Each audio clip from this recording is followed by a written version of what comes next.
What I find fascinating about textiles is that the structure of textiles is the same to the structure of touchscreens, which we're using in everyday mobile devices and tablets. That means that if you just replace some of the threads in textile with conductive threads, you should be able to weave the textile, which can recognize a variety of simple touch gestures, just like any normal touch panel you have on a mobile phone. So if we can hide or weave interactivity and input devices into the materials, that will be the first step to making computers and computing invisibly integrated into the objects and materials and clothing. So this is exciting to me.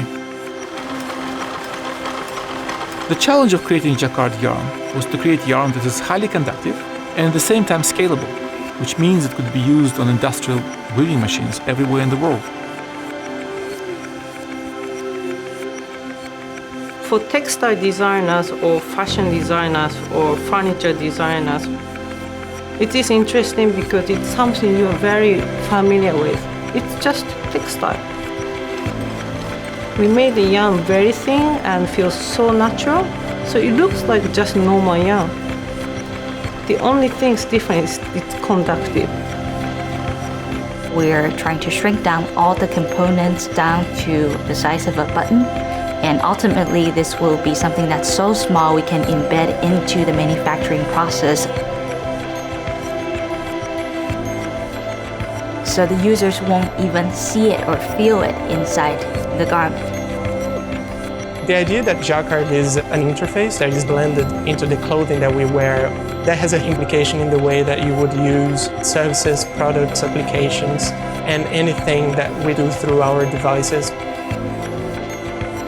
It's somehow getting the technology out of the way and making interactions more natural and more seamless. In terms of what the technology can do, it's really up to the user and to the designers, and we expect that users can reconfigure it as much as they want to. Software development and fashion design often don't exist in the same place. So we're hoping to make it very simple for each of those parties to collaborate, and we're hoping to provide both software and hardware knowledge and components to make those collaborations very easy.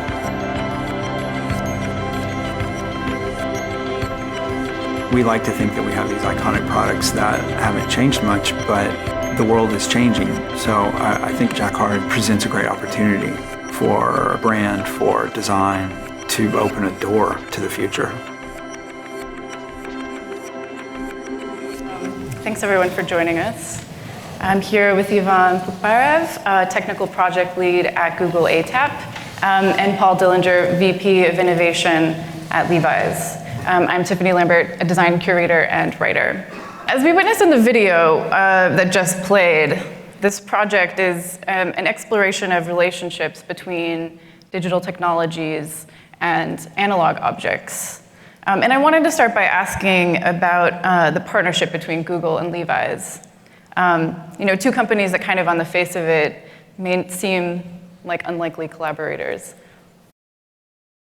Yeah, so I think Google is a technology company, and me, myself, and our team, the vision of invisible computer, the computer becoming part of everyday life, being part of the object, is very old and vision, one of the archetype vision of computing and technology in general. And we see this happening over the last 20, 30 years, I think this is happening. And when I came to Google, I was fascinated by the textiles and clothing, because it's a very technological process, and yet it's not technology in the common sense. So we started working on the Project Jacquard to create these technologies, as you saw in the video, to integrate that into the textiles. But very quickly we realized that we are not an apparel company. We don't make jeans or clothing. We don't sell them. We are a technology company. So we decided to, in Silicon Valley, we think we can do everything. And but in this case, we decided to step back and work with brands who've been making clothes for hundreds of years. And that's, Levi's was a very natural collaborator, because we both in Bay Area and neighbors. It's true. It's great to do a project like this and work with a neighbor. It would have been much more difficult if there was a great physical distance between us. But whenever I think you're taking on a challenge that's going to require technical breakthrough, that's going to be first in any space, you want to make sure that everyone is bringing expertise. The digital expertise is not going to be anything like analog expertise, to use your analogy. And one thing Levi's knows very well is denim. And so if you're going to integrate a digital platform into denim, it's good to work with experts in that space. We also concede that we're not experts in digital. We're not experts in the extraordinary technologies that are happening down in Mountain View. If for anything like this to work, to be credible, to be scalable, it's going to take disparate expertise coming together, and that's why it was essential to find partnerships that work. Going after this alone would not have been a wise choice. Great. So going from this technical project, which first developed at Google, maybe you can talk a little bit about that, to this new platform, kind of where Levi's became, in a way, the canvas for the technology and to realize the possibilities of Jacquard. What were some of the challenges that you guys faced in that development process? Where to start? Yeah. So there's I think for us from the very beginning the challenge was to think how to make technology authentic to garments. Right? So the question of authenticity is super important. We didn't want it to be kind of thing you slap in on the garment, and you don't want to have a piece of necessarily like take a garment and stick it to that. So from the very beginning, we went through a decision we made was to go from the core of the technology which makes garments from the yarn. We said, okay, we'll do the whole thing from ground up. We will build our own yarns, we'll do our weaving techniques and figure out how to take these techniques into textile, how to cut it, and so on and so forth. And at every stage, we had challenges. It's where this alignment between the companies was quite difficult. The first yarn we brought to Levi's, I remember they look at that. This is not going to work in the loom. It's going to break. It's like, have you seen how we make denim? And Paul showed us the slide deck on how denim actually made. Maybe you can tell. Well, there's no more cruel treatment than the things that we do to denim in the manufacturing process. One of the processes is something called singeing, where you take the cloth after you've woven it and you expose the full surface of the cloth to open flame. And this burns off any little errant hairs of cotton that are sticking out. And so we're saying, you have this great technology, but you understand we're going to blowtorch this. We're going to expose the whole thing to flame. And I was saying this because I just wanted it to be clear that we'd understand that this is going to be hard. And I was saying it, frankly, to try to scare them off, And they thought it would go away. And Ivan's response at that point was, what is the fuel source for that flame? Because I want to understand the temperature it will burn at. Because their approach to a scary scenario like this open flame their approach was, let's figure out how to solve this problem. And so at that point, we understood that we were dealing with credible, passionate people who really wanted to see this vision through. And so and then so there was, I think that day we showed you 6 of the scariest things we do, and in that time we've actually resolved all 6 of them. Yeah. Our approach is like awesome fire. Yeah. Let's do this.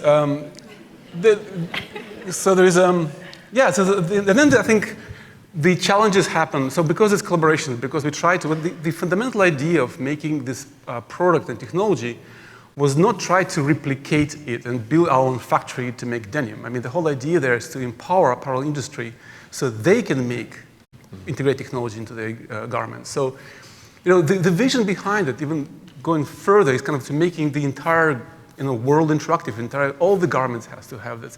It has to become as a zipper or a button where any apparel maker can decide, okay, I want to have this and this functionality and do it themselves. So we have to think about like supply chain and how it happens and how denim is shipped. It turns out that they ship the textile by ship for 3 months in an ocean. Like that's not what we do with electronics necessarily. And there is all this changes which we didn't think about if you think just from technology perspective, certification and how to ship denim from one place to another, what goes to the factory, how they cut it there, what's the wastage. And this was an interesting journey. Yeah, and we had to deploy a different set of parameters and different considerations of expertise. And at the end of the day, we know what we had to deliver. We had to deliver a stylish garment that looked good. And there was discussion about whether or not the components of technology would be overt or discrete.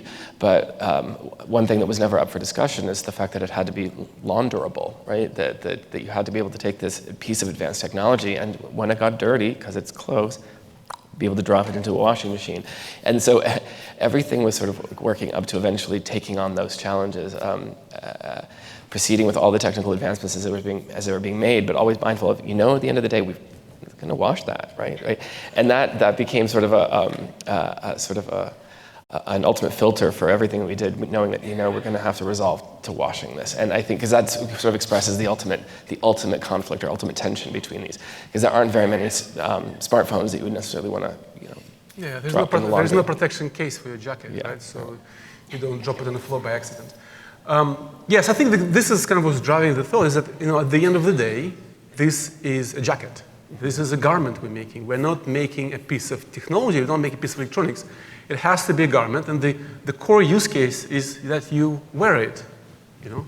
Put it on. It makes you look great, it's in Paul. And you can wash it. It protects you from cold, protects you from wind, protects you from rain. It's a jacket first and foremost. Technology is augments that piece of clothing and staying authentic to the language of garments, to the way it's manufactured, to the way it's delivered, to the way it's sold, and the way we talk about. That's where I think the biggest challenge is coming, because in consumer electronic industry, we think slightly different about those issues. So we can talk for an hour about this, maybe we can, that's the next question. No, that's great. And that's something that I really think is super fascinating about the project, is this usability aspect of it, which you were talking about. It's different, this project is, from a lot of design work in that you kind of simultaneously had two kind of challenges. You were tackling, how to rethink our relationship to technology, but also how to manifest that in an object, an everyday object, in a natural or discrete way. So I was wondering if you could speak a little to the decision to make a jacket, and why that material in particular. You kind of hinted at it a little bit before in terms of the process, the rigorous process, but also why a jacket specifically for commuters. Okay. Well, so when the opportunity came up, when we first had the discussions about the opportunity, it wasn't a jacket, it was textile, it was cloth, and we understand that apparel designers work with cloth. But first of all, to me, I saw all of these challenges along the way, and I said, this is going to be too hard. To just take it on for the sake of its complexity, for the sake of its novelty, that it needed to really be truly useful. And I didn't immediately perceive it as being useful. But when you go to dinner and you see people at other tables spending the entire meal looking at their phone, looking at their screen, or when you see cyclists riding around the city, accessing their screens for navigation and putting themselves at risk, and also fundamentally we've all become less present in our lives because we're so engaged with the value presented in our digital experience. To me, that really was the reason to do it, not because of the dazzling technical capability, but because of the immediate need. That my life was not of the quality I would have liked, because I'm looking for my likes on Facebook or something, right? Like that, and I'm guilty of this as guilty as anyone. We have at Levi's something called the Commuter collection, and it's been a great vehicle for performance innovation. We've been doing it for about 5 years, and it's really smart design for urban cyclists. How to integrate the reflective component to make the ride safer, how to create denim, which everyone wants to wear, but do it in a way that's wind resistant or waterproof, or to do it to slightly modify our iconic pieces in a way that they're more useful to urban cyclists. So if you take the technical opportunity that the Project Jacquard represented and layer it onto that product platform, and you could see the use you could deliver, the value you deliver in terms of freeing a cyclist up from looking at the phone entirely. So if a system could be created that would filter out unnecessary interruptions, to let you see only those notifications that you want, phone call or text from really important people, like mom or girlfriend or boss or something. If you could start to manage media without looking at the phone, being able to control your playlist, or if you could get directions around the city without looking for, if you could really do the things that you needed to do on the bike without looking at the screen and manage it all through through a garment, that was suddenly a very useful proposition. And then it becomes like if you're on a bike, there are certain gestures that are easy and certain gestures that are hard or difficult. I mean, any other place that you might want to touch on a garment that you could have put this technology, the most sensible place with the hands on the handlebar was going to be the left cuff. And so that became sort of like, and we also know that a jacket is a garment that people are going to wear frequently. You're less likely to take a cool t-shirt and wear it 3 times a week. So that the explicit value that this presented was going to be best leveraged in a jacket. And so that's how it's ended up there. Yeah, I think it's particularly denim jacket, right? So people wear a denim jacket every day to work, to parties, to drinking, and wear the same jacket all the time, and obviously also cycling. So I think in case of the jacket, one of the question often comes up is like, we have so many pieces of clothes. What would be how can I make sure the technology can go in all of them? And there's 2 answers. In the future, everything is going to be connected, right? So South by Southwest, there's a lot of probably people talking about that. But in a more practical case, can we choose a piece of garment and piece of part of your wardrobe, which is actually used all the time? And the jacket is one of those things which people actually wear every day, depending on the season. The same garments used over again. So we wanted to start with the platform in terms of the garment, which is most usable and used as often as possible. So jacket is a very natural choice for that. And then once you choose it, then another thing which we realized when we started working on this project is that garment is in a social element. It's part of the social life. You wear a jacket. Jacket represents who you are. It represents your personality, or garment represents your personality. It's matter what you wear and where you wear it. Well, you don't wear a jacket to the interview, or maybe you do. It depends where you're interviewing. Interviewing at Levi's. Probably Levi's, exactly. So in Google, you have to wear a T-shirt. So and if you go to the dinner party, you wear something else. If you go to the bar, you wear something. When you bike, so clothing is very contextual.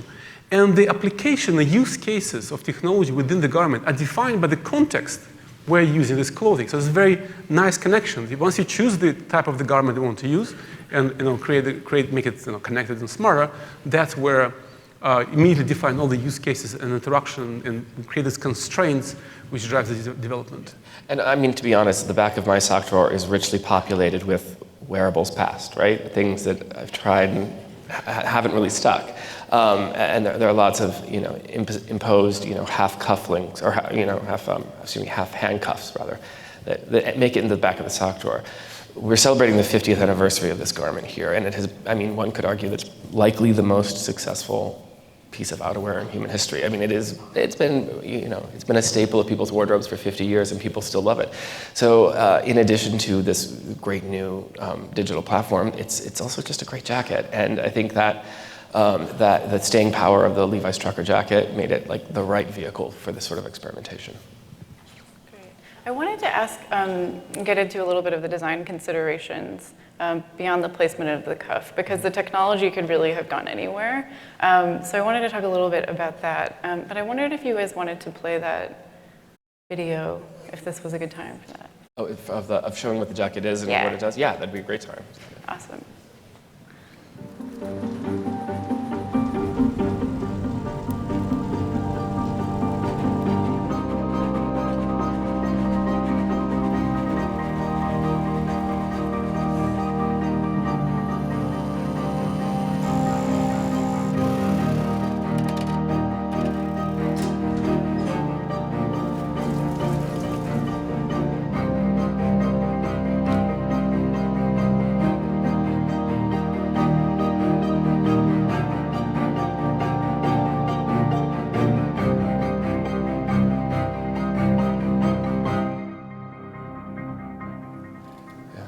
And that gives you an image into how the technology itself was integrated into our supply chain. But I think we'll follow this with a second video showing the actual jacket that we produced and some of the functions. And it'll give you a great sense of how this integrates into the commuter consumer's lifestyle. So if we could show the second video.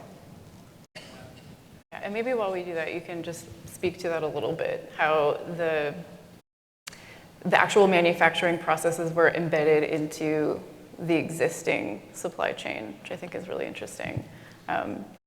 Okay, so in the video we just saw, you saw a mill. Now that's a mill that it was not specially created by a tech company for this technology. It was a mill that we've been working with for decades, right? This is one of the biggest mill partners we have. And the loom that this was woven on wasn't some sort of futuristic invention. It was a classic Jacquard rapier loom, right? It's a staple in any denim mill.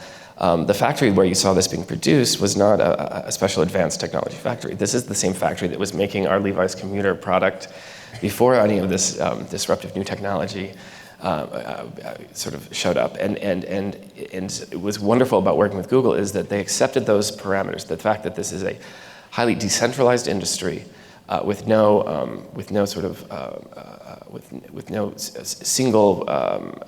single dominant force, that it's highly sort of diffuse across the globe, and that and every brand is going to have different mill partners and factory partners, and they were going to have to invent something that would be easily taken into an existing supply chain, and that we could deliver this revolutionary value of integrated technology only by working with the supply chain as it is, and versus creating a brand new product creation process. And I think that's a really key feature that this is a technology that is distributed, and then and therefore the forms that it resolves into by brand will be different and unique, but wholly consistent with the brand's pedigree.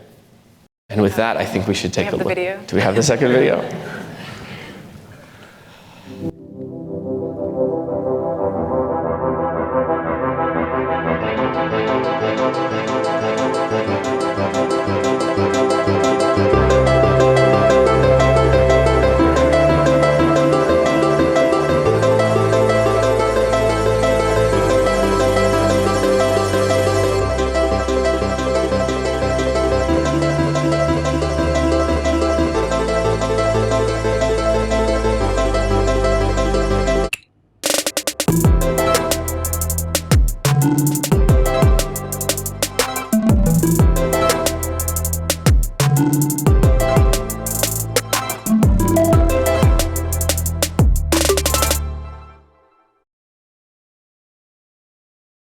Yes, so it's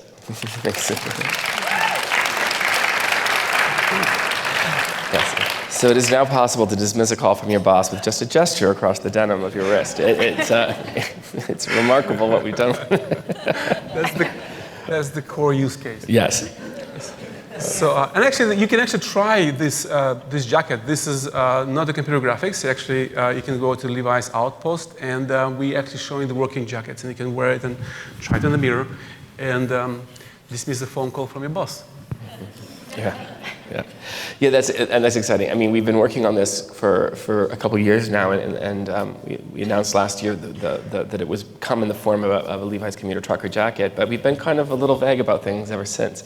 What we're really excited to present here at South by is an opportunity from here to go over to the Levi's Outpost just across the street, and there you'll have a chance to try this thing on, to see that it's not just this one sample, it's not this one prototype, that it's actually it's a piece of product that comes in multiple sizes for men and women, that you can go over there, get a real hands-on sense of the technology, actually explore what the technology's potential is, and then go into the next room and try it on, look at yourself in the mirror, see how you look, and get a sense of what the different functions are. You'll be able to play music for tracks, get directions, all these different functions you'll be able to play around with yourself. And I think that's pretty exciting that you get to finally have a hands-on experience with the product. Yeah, I think as we're working on this project, we started with the yarn, went to textile, went to the garment. It was, for quite a bit of the time, it was about creating an object, a physical manifestation of technology within the garment.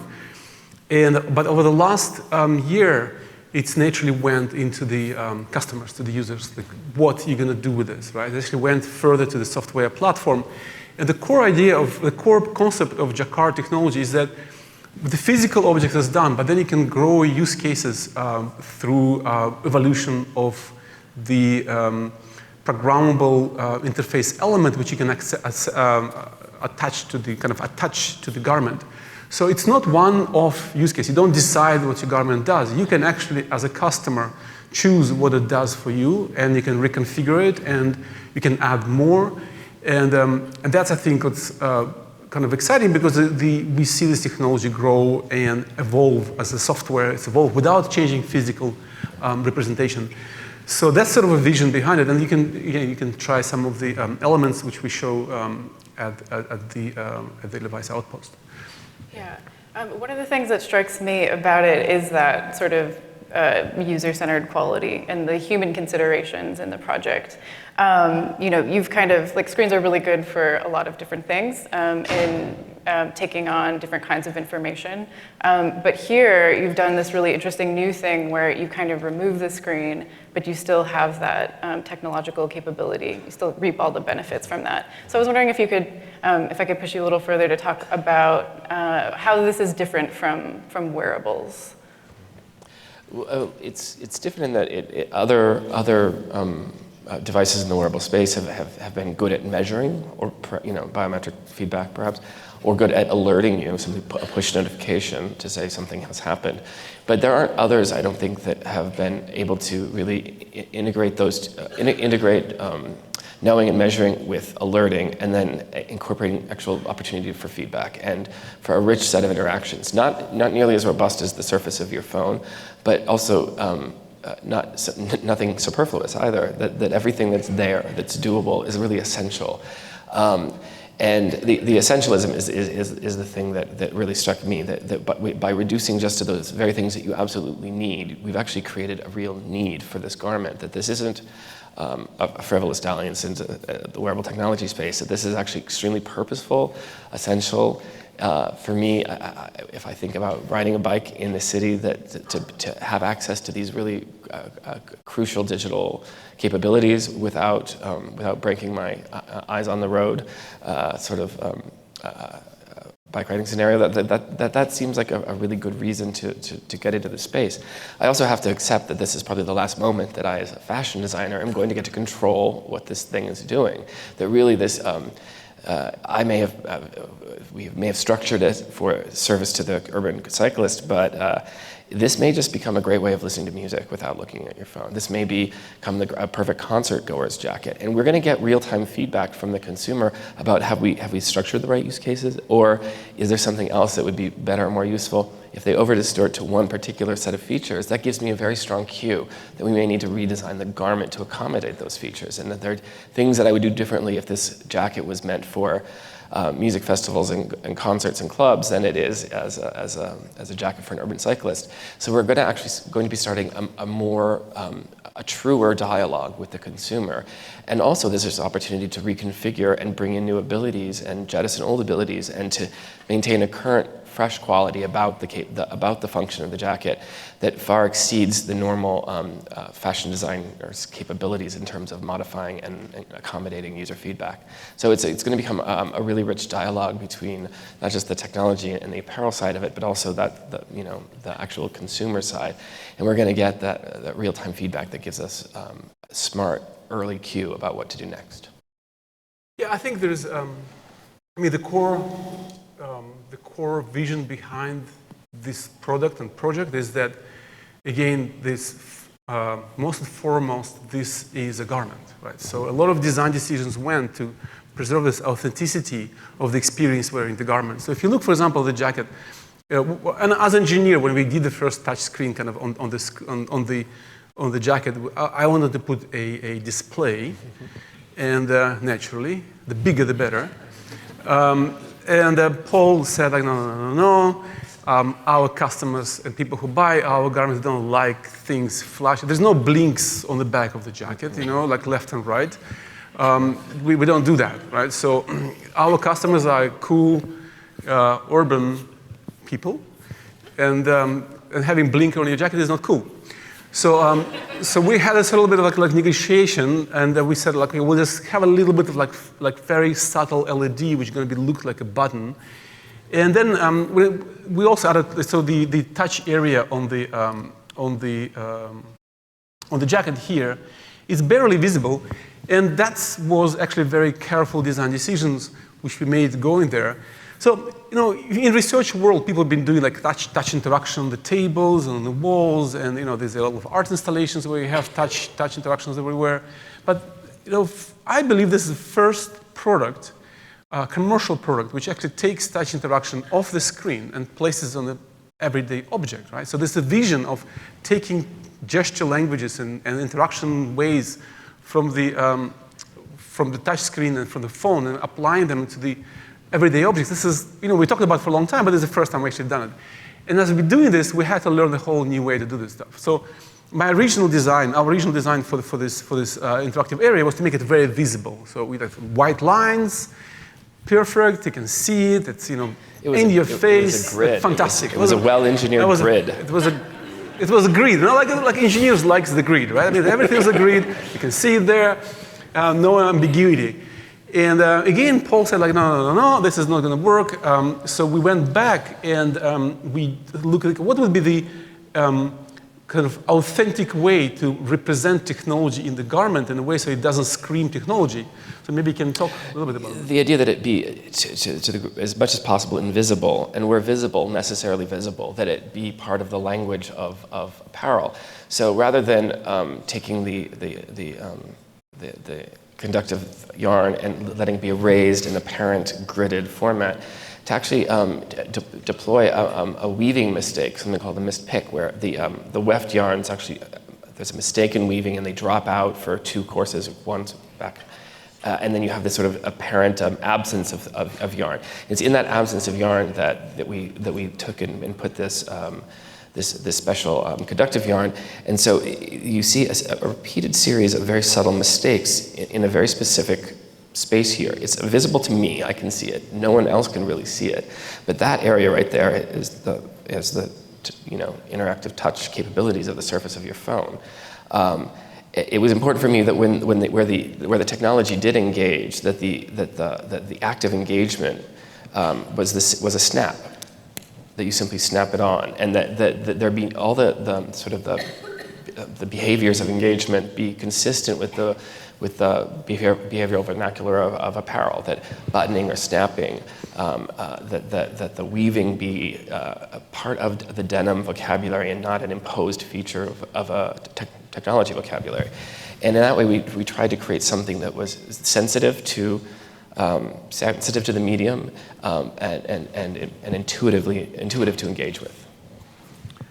Yeah, I think that that sensitivity is really apparent in terms of this emphasis on human behavior, really fitting the person to the technology rather than trying to fit the technology, or fitting the technology to the person rather than the other way around. Yeah, and the jacket sort of providing these like social nudges and feedback, behavioral feedback. I wanted to also talk about, I'm not sure how much time we have because the clock's not working, just to let you guys know. But you kind of, I wanted to ask you how you envision this sort of evolving, because as you mentioned, it's a platform. So if you could speak a little to sort of the future of this technology, this platform. I think there's 2 components, right? There's a brand which uses technology, and Levi's is a brand that have their own vision, and then there's a vision of the platform, of technology platform, how we see the platform to evolve. So from the technology platform, what we would like to have is to kind of engage more brands to using the technology. We do want to make this technology just a regular component apparel designers and fashion designers using to make their garments, like zippers, right? We didn't have zippers before they were invented, and now they know it's nobody thinks about this technology, or snap buttons, or reflectors on the back of the jacket. So this is all it's becoming design elements which used as normal things, and we would like technology and connectivity and connection to the services and connection to the your digital life be part of the design language of the apparel makers, right? That's sort of our vision. That's where we want to drive technology forward. And on that side, we want for the customer engagement, for the customers and for the people who are using that, we want to grow this vocabulary of things you can do on your garment. So we're starting with very few focus sets. We call them abilities. It's something you project on your garment. It becomes part of your vocabulary of using your garment. And they can be changeable. It's like you can think about the app on the iPhone, but it's not really app. It's something different. So growing this vocabulary of abilities, vocabulary of functions that you can use in the garment is going to be one of the important use cases. And what we've done for the last 6, 7, 12 months is actually wearing the garment, like wearing the jacket, right? So it's a jacket, so you're wearing it, and trying to see how people would use it, what customers want, what feels right, what doesn't feel right. So it's completely new medium, which hasn't been done before. So intuition often wrong, and it's only through these kind of repetitive studies, you can figure out like what works, what doesn't work. And that's what we'll continue doing that.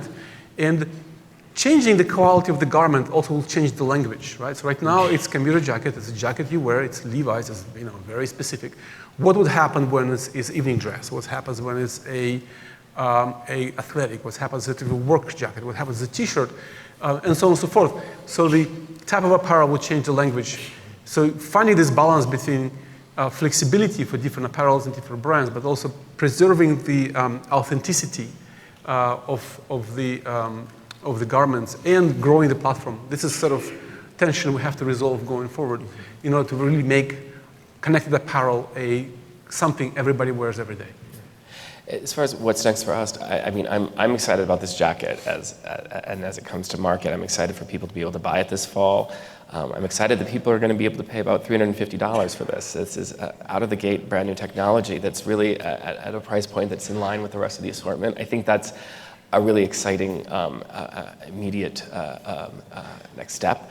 Past that, as soon as this gets into the hands of a consumer, we're going to have this chance to legitimately see how people are using it, how people are enjoying it, what's the most popular function, how frequently people are using it, and that's going to give us a rich set of feedback that we've never had before. We would normally wait a year to maybe take a temperature of the market and see if does anyone want to tell us how they like a product we've delivered. No, we're going to know real time how they like it.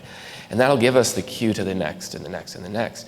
And then also when we activate the development community, when the developer kit goes live, and we get to see what other people would like to see this jacket do. But most importantly, this is one where it's quite uncommon for this scenario to be true, but we are happy to be the first out here, and we're really proud of this relationship. But a really successful next step will be the next brands who pick it up. We don't want the competitive advantage of being the only one in the market. We want there to be a rich marketplace of abilities that we can borrow from another brand's deployment that can get configured onto this jacket, and as we start exchanging these capabilities, because it needs to be a sort of a rich community of development that really unlocks the potential for this kind of digital platform. So we're excited. The next step is to see what other people pick it up and what they do with it. Because the technology can also apply to different materials, right? You can have it on silk, cotton, polyester, all sorts of different kinds of... Yeah, absolutely. Yeah. So, if you go to our presentation, there's a little bit more information. You can see samples of fabric which we made, and the weaving is very. It's almost like programming. Like textile is like you're programming textile to use them and to create them. So you can program these interactive abilities into any form, any shape, any materials, any looks, and that's opens this whole broad range of use cases for other apparels like athletic or dressing or shorts and so on and so forth. So there's a lot of opportunities there. Yeah. And it's one of the good things about going after denim first is, like I was explaining all those terrible things we do to denim clothes, that we put it through one of the most rigorous mill experiences, and by proofing it against all the heavy industrial washing and the singeing and the sandfrizing and the pre-skewing and all the other strange features that make denim denim, we've helped refine it into a very, very robust physical form that will now be pretty easy to deploy into other segments of the apparel market.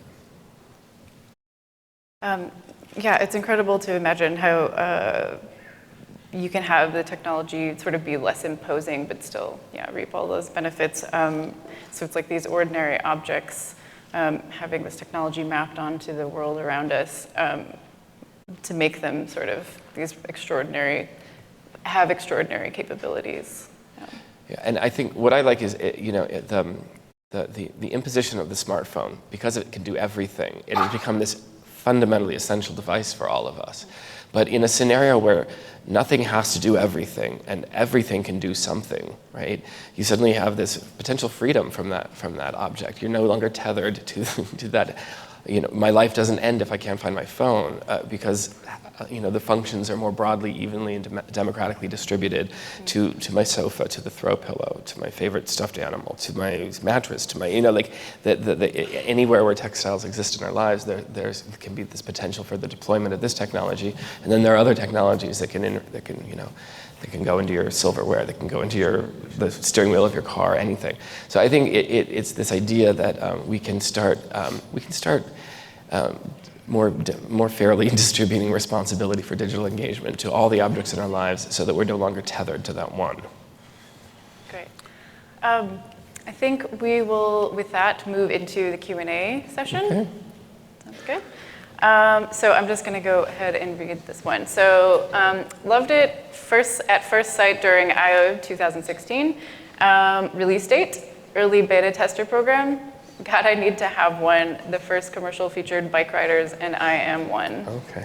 A couple of questions in there. Well, so you get to go try it on today. You get to go over to Levi's Outpost and put it on and play around with it. And then you get to go buy one this fall. So they will be available at retail this fall, and we can talk about more details later. But I think that's the exciting thing is that they exist. They exist in multiple sizes. Go try one on. And I'll take that second question. Yeah. So there's this great. You mentioned that you can wash the whole jacket just like you normally can wash any normal jacket. This question is about how do you charge the jacket. So maybe you can talk about the component.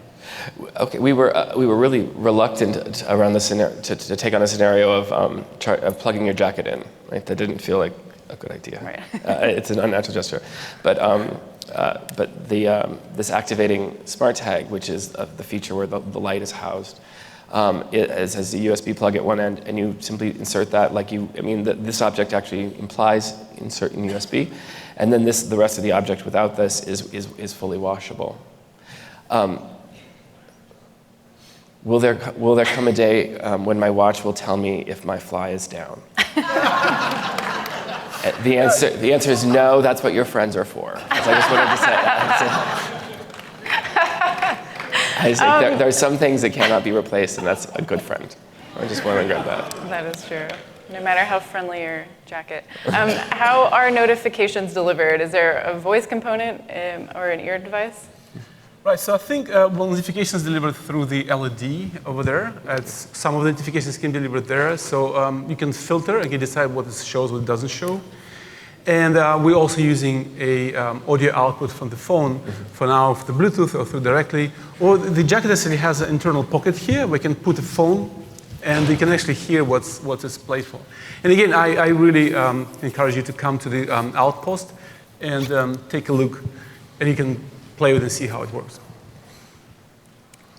Where do you see conductive fabric in 5 years? Smart home building materials and cars, maybe some of those other. Right. Well, I think fabric is a fundamental material to build the world around us. So I think it can go anywhere. So we can see the same technology applicable to the cars, to the furniture. It can be applicable to the toys, carpets. If you look around yourself, there's the fabric everywhere, right? So I don't see where it cannot go in the future, right? So it's again, I think, the question is how to make the use of the fabrics authentic to the quality of the objects which we're using fabric with, and finding these use cases which are driving from the garment, from the object we're applying the fabric to. So I think it will grow. At this year's CES in Las Vegas, there is the amount of people and the number of people showing different types of smart fabric applications, new smart fabric technologies, new materials create smart fabric that grows pretty much exponentially. So I see that directions was just increasing. From Cyril, we have, what's the big problem that you're solving for customers? Well, I think fundamentally in this iteration, in this form, what we're solving is the need to access the best and most explicitly urgent feature of your digital life without pulling a phone out at a time when you really need to be focused on the task at hand. That's critical. And whether it's walking around the city and just being able to scroll through music, or whether it's being able to filter out unnecessary notifications when you're in this, sort of high stakes scenario, which is biking.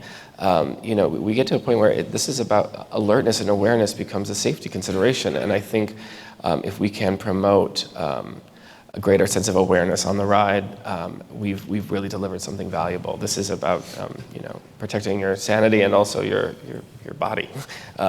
And I think by focusing in, like honing in on those, on that need state, it's gotten the jacket this far to where it exists. And now that it exists, now that it's ready to go out there, the question is, what's the biggest problem the customers would like solved by this technology? Now that we have the thing real and live, and we can actually go and go through these beta testing processes and get more feedback and put it out in the market and see what those APIs are going to be available and people are going to be developing into them. The most important use case is the one that I haven't thought of yet, that you might not have thought of yet, that gets discovered and developed and delivered and gets configured next season by anyone who bought the jacket. Yeah. So I think there's connectivity and being connected to the data, to the services, like almost universal human rights. I think there's some countries where like Wi-Fi connection is a part of the constitution. So I think that's just keep going the same way, right? So we would expect it. We want to be connected all the time. So specific, and the garments are not only about problems, right? I mean, what's the problem I'm solving by wearing the blue jacket and black jeans? There's multiple components. The components of the control, like where you want to control, you have an easy control of your information, whether it's on the net, whether it's incoming information, whether it's services you always use, to have access to them without necessarily taking your hands off the things you're doing right now, whether you're skiing, you're biking, you're doing something, you're working, making a presentation, giving a talk, being engaged with somebody. So this is a question of control is one of them. Another one is the expression, right? So there's the way to express yourself through the things you wear, and if technology can help you to express yourself, that's really important. The performance aspect is also very important, right? So as a platform, we would not want to access all of them.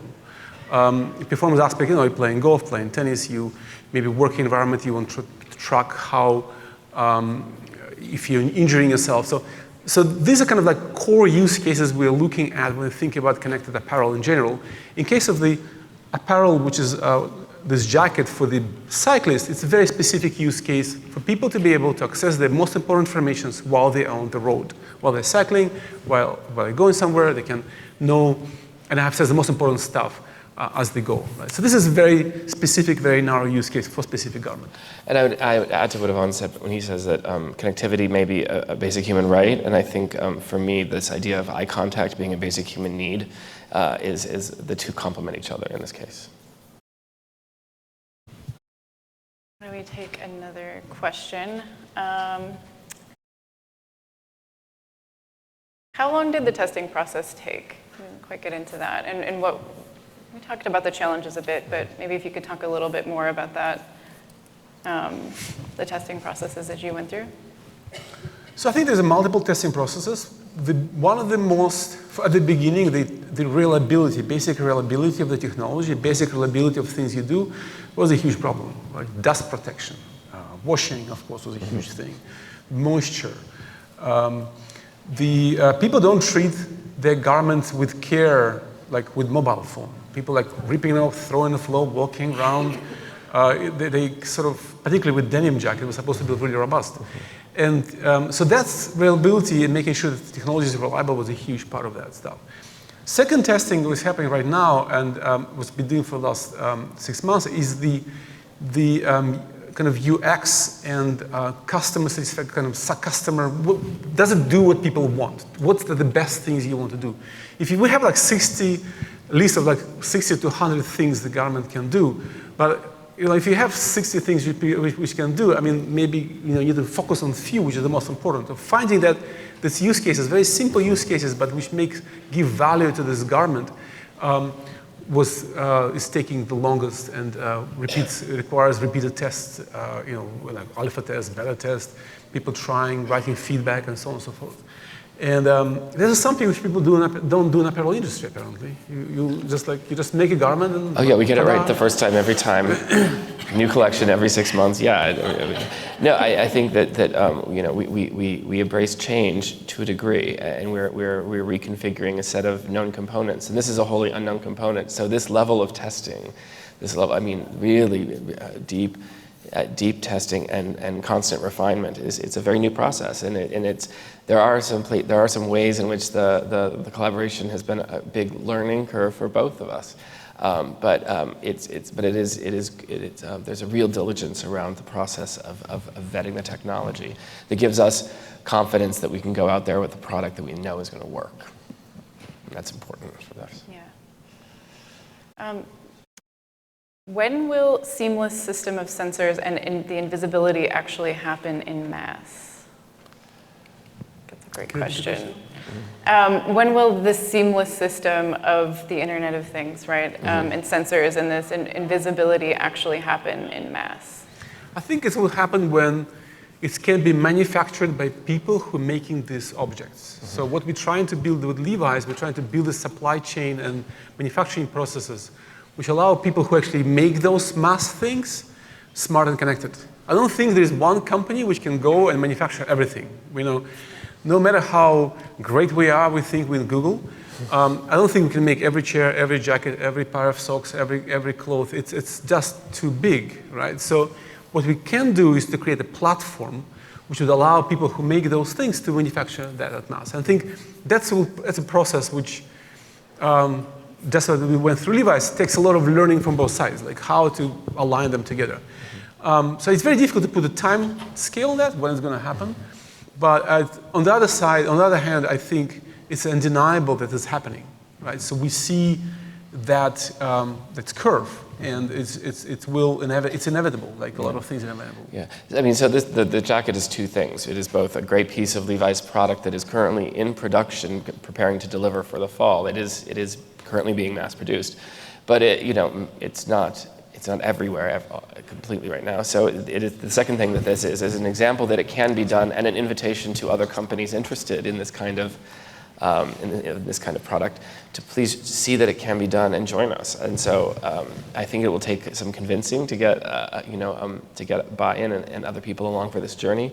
But so this is both a great piece of product that's being mass produced right now, and it's also represents encouragement to other people to start the process themselves. Okay. Yeah. I think that's a good place to end it. So Thank you so much for all of your questions and for attending, and thank you, Ivan and Paul, for talking to us. Thank you, Tiffany. Thank you.